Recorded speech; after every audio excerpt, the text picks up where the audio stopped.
Hi friends, good morning. Please look at the next problem in ages. Friends, problem is given in the description box.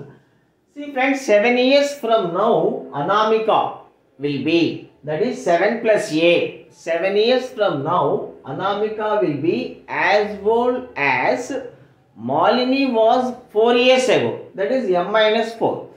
Friends, 7 plus A is equal to M minus 4. It implies M is equal to A plus 7 plus 4, 11. A plus 11. That is one conclusion.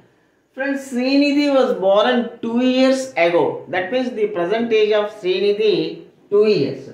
And after that, friends, it is given the average age of Malini, Anamika and Srinidhi after 10 years. After 10 years is 33.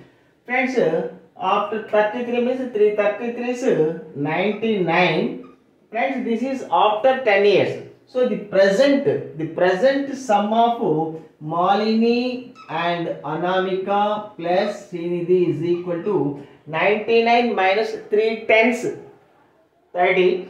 That is equal to 99 minus 30, 69. Friends, now M is equal to A plus 11. A plus 11.